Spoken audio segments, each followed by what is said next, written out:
Je veux répondre à une question. Il n'y a pas une semaine qui passe sans que quelqu'un me pose cette question. Luc, je veux lancer mon entreprise. Luc, je veux faire des études universitaires. Je veux aller étudier à l'étranger. Luc, je veux démarrer ma chaîne YouTube. Je veux commencer un ministère, démarrer une église, tout ça. Mais comment on fait pour savoir si le projet à la base vient de Dieu? Il y a ce que j'appelle des projets humains qui ne sont pas nécessairement des mauvais projets, mais ce sont des projets humains et il y a les projets divins. J'ai été dans ma vie impliqué dans les deux et je peux te confirmer aujourd'hui qu'il n'y a rien de comparable, rien de plus puissant, rien de plus glorieux que les projets divins. Et aujourd'hui, j'aimerais regarder avec toi 5 caractéristiques d'un projet qui vient de Dieu. Première caractéristique, c'est un projet qui te dépasse. Dans le livre des Actes des Apôtres au chapitre 13 et au verset 2, il est écrit « Pendant qu'ils servaient le Seigneur dans leur ministère et qu'ils jeûnaient, le Saint-Esprit dit « Mettez-moi à part Barnabas et Saul pour l'œuvre à laquelle je les ai appelés. » On parle de Barnabas et Paul ici, qui sont dans l'église d'Antioche, et du jour au lendemain, ils vont être propulsés dans un projet qui les dépasse complètement, c'est-à-dire évangéliser la planète connue de l'époque, évangéliser le monde entier, alors qu'ils n'ont jamais fait ça auparavant. Ils n'ont pas l'Internet, ils n'ont pas de véhicule de transport, ils n'ont pas de téléphone portable, pas d'ordinateur, il n'y a pas d'église. Déjà sur leur chemin, ils doivent aller implanter des églises. Ils sont complètement dépassés par le projet et c'est une des caractéristiques des projets qui sont les projets de Dieu. C'est toujours quelque chose qui te dépasse. Moi, je me souviens quand j'ai commencé il y a plusieurs années, j'ai vraiment ressenti dans mon cœur une parole de Dieu qui disait « Luc, écris des chants pour ma gloire. » Et pas d'autres informations. Juste écris des chants pour ma gloire. Et là, tout à coup, j'ai compris que Dieu m'appelait à faire de la musique, des chants qui me propulseraient dans les nations par la suite. Mais je n'ai pas de contact, je n'ai pas ce qu'il faut, tout ça. Je n'ai aucune connaissance du domaine. Mais je sais que ça vient de Dieu. C'est un projet qui me dépasse. Fais quelque chose qui te dépasse. Deuxième caractéristique pour savoir si un projet vient de Dieu, c'est un projet pour lequel tu n'as pas les ressources ou les finances. Et là, je sais, je t'entends déjà là où tu es avoir une réaction en te disant « C'est mon projet ». Dans l'évangile de Luc au chapitre 9 au verset 13, Jésus leur dit « Donnez-leur vous-même à manger ». Mais ils répondirent « Nous n'avons que 5 pains et 2 poissons ».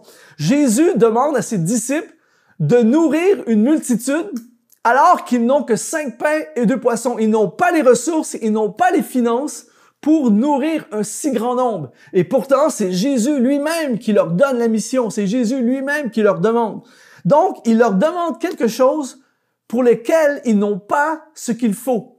Et c'est souvent comme ça avec Dieu. Pour savoir si ton projet vient de Dieu, il faut que ça soit un projet pour lequel tu n'as pas les ressources ni les finances. Souvent, les gens disent, je ne peux pas le faire, je n'ai pas les ressources ni les finances. Mais c'est une caractéristique des projets de Dieu. J'ai un ami personnellement qui, il y a plusieurs années, a démarré, par exemple, une banque alimentaire avec presque rien, avec 5 pains et 2 poissons d'une certaine façon, avec presque rien. Et il me racontait comment, de façon surnaturelle, alors qu'il a commencé, il n'a pas attendu d'avoir les provisions pour commencer. Il a commencé, et alors qu'il a commencé, sont venues les provisions. Il me raconte un jour qu'il n'y avait plus d'espace dans le local qu'ils avaient.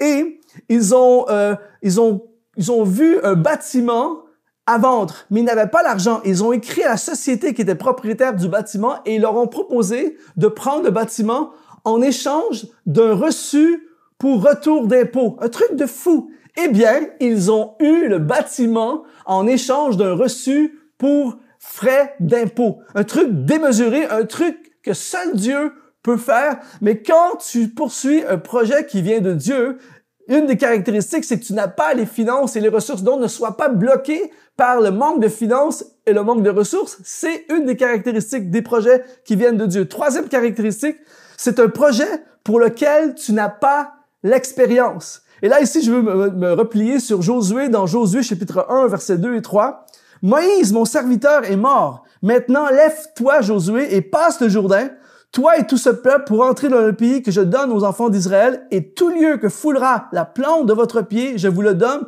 comme je l'ai dit à Moïse. » Encore une fois, un projet de fou.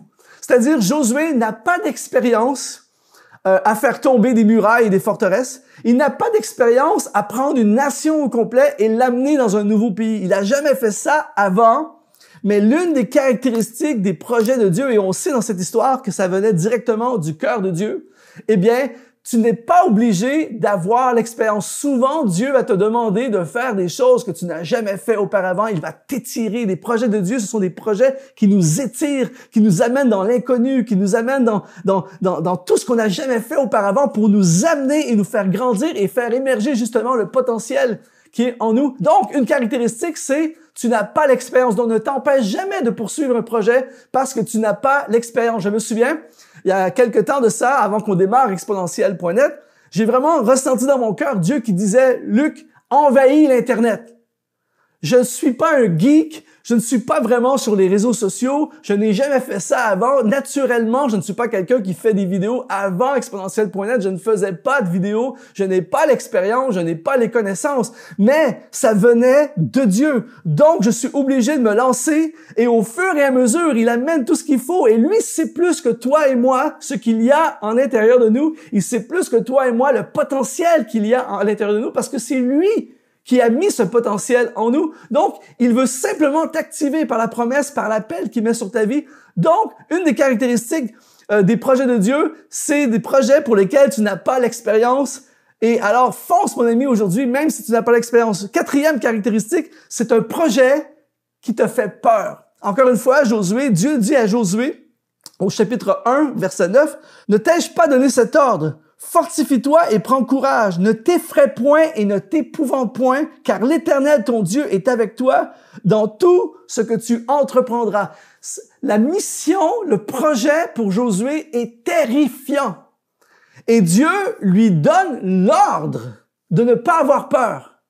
Donc, la peur fait partie des projets de Dieu, mais ne devrait jamais nous empêcher de le réaliser parce que nous avons peur. Alors aujourd'hui, une des caractéristiques des projets, c'est peur, d'avoir peur. Souvent, les gens me disent, Luc, oui, mais j'ai peur. Mais gloire à Dieu, si tu as peur, c'est probablement parce que c'est un projet qui te dépasse, c'est probablement parce que c'est un projet où il faut que Dieu intervienne. Donc, la peur fait partie des projets de Dieu. J'ai eu souvent peur et j'ai souvent peur encore aujourd'hui quand je poursuis les projets de Dieu, mais la peur ne peut pas t'empêcher de réaliser un projet de Dieu. Et finalement, cinquième caractéristique pour savoir si un projet vient de Dieu, c'est Dieu qui t'invite.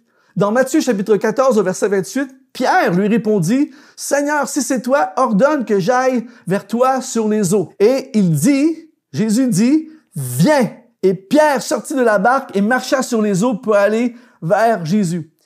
Rappelle-toi, au début de cette vidéo, j'ai parlé des projets humains et il y a les projets divins. Les projets humains, c'est nous qui nous invitons dans les projets. Et c'est pour ça que parfois, ça va dégénérer et ça va aller mal. Je sais pas pour toi, mais en ce qui concerne sortir d'une barque pour marcher sur les eaux, je suis pas certain que je veux m'inviter dans un truc comme ça. Mais dans le cas de Pierre, c'est Jésus qui l'invite dans un truc de fou. C'est Jésus qui l'invite dans quelque chose de démesuré. C'est Jésus qui l'invite dans quelque chose de dangereux. Mais lorsque c'est Dieu qui t'invite dans le projet, même si c'est fou, même si c'est terrifiant, même si ça n'a jamais été fait avant, même si c'est impossible humainement, un projet divin invité par lequel nous sommes invités par Dieu, nous sommes assurés qu'il va y avoir le miraculeux qui est nécessaire pour que ça se réalise. Mon ami, si ton projet répond à ces 5 critères, il est fort possible que c'est un projet qui vient de Dieu. Et